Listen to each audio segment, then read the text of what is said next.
tütarlaps mult korra sai. Koer on puhas tõugu hästi pai.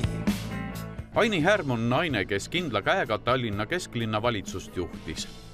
Täna on tema õblukestel õlgadel aga juba Tallinna kultuuriväärtuste eest seismine. Alluvad tunnevad Ainit kui nõudlikku ülemust. Kodus on aga proua Härm tallaalune. Õigem oleks ehk öelda, et tibatilukeste käppade alune. Aini elamises nimelt siblavad 3 Jaapani džini. Nemad ei tea perenaise rangusest või nõudlikkusest öödega mütsi. Ei hauguta, ei hammusta, armastab vaid jalutada, väljasta. Üsna hiljuti peremehetses Aini kesklinna korteris vaid Savanna. Mõned kuud tagasi oli aga selles elamises pisipere aeg ja 3 tibatilukest džinit tulid ilmale. See oli väljakutse ka Ainile enesele. Siiani polnud naine ju ämmaemanda ametit proovinud. Käis kõik kuidagi väga kiirelt, tuli kõik need kotid katki rebida ja hõõruda niimoodi natuke seda ihu ja hõõruda kuivaks ja kõik need... Seeme oli saamatu, ta teeb ju tegelikult selle koti ise ka katki või olid sa ise nii kibelemas, et lähed appi. Ma arvan, et ta ise ei oleks mitte midagi teinud. Nad ilmselt ei ole enam selliste instinktidega, et nad saaksid ise hakkama ja 3. kutsika puhul oli tegelikult ikkagi nii, et kui ei oleks seda inimese kätt ja inimese abi kohe võtta, siis 3. kutsikat meil elus ei oleks. Džini hakatised sirgusid kiiresti ja kätte jõudis aeg, et neile uued kodud otsida. Tibatillukesi karvakerasid vaadates haihtus aga esialgne plaan nagu hommikune udu. Sellest pesakonnast nüüd ühe me jätame kindlasti kohe endale. Ühe kutsika ma andsin oma õele, et oleks ikkagi peresisene see asi ja poisi osas mõistus ütleb, et ta peaks ilmselt olema nüüd see ohver, kelle me siis peaks kellelegi loovutama. See oleks nüüd see raha teenimise koht. Aga tegelikult on see poiss ka nii armas, et ma ei kujuta ette, et kuidas me nüüd kellegi ühe kuskile võõrasse perre ära anname.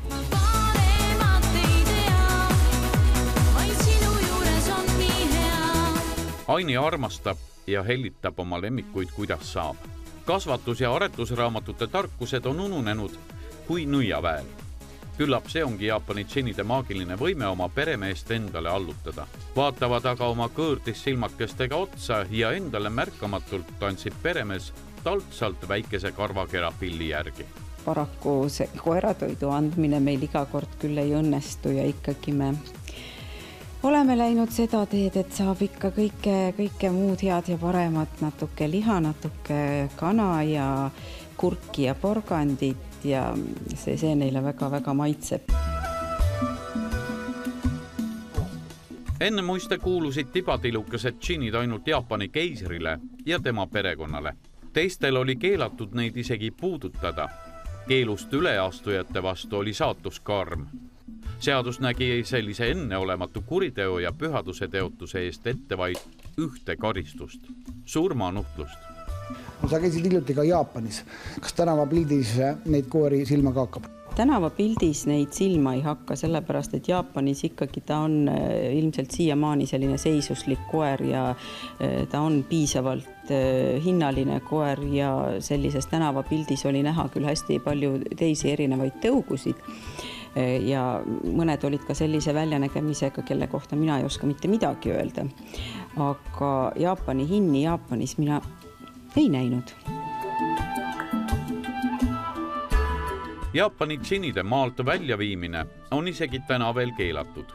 See on võimalik vaid juhtudel, kui koera kingib ametlikult saareriigi valitsus erilise tähelepanu avaldusena.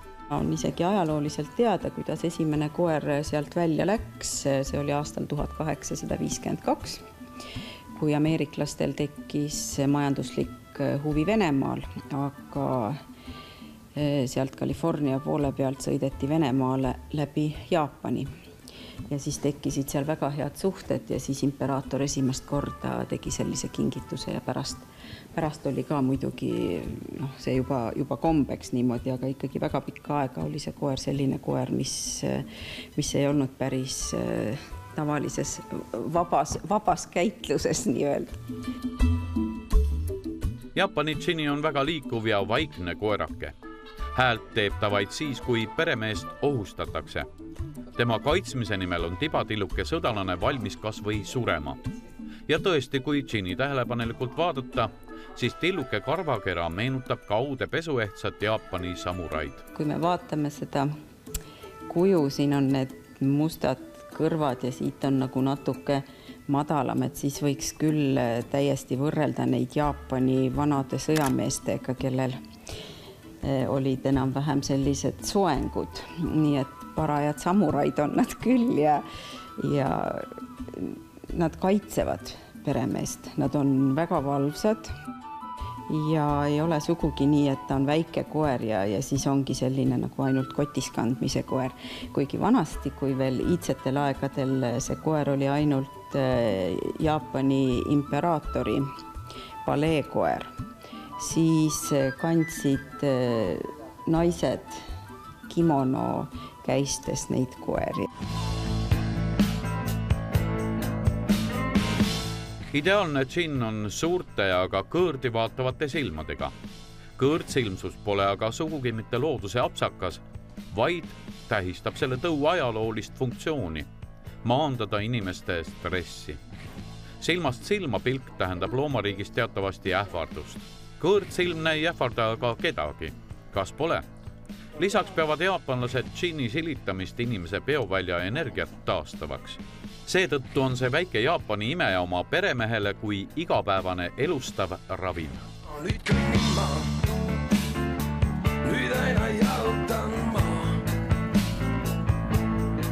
Mul koer on rihma otsas kaasas, sest et värsket õhku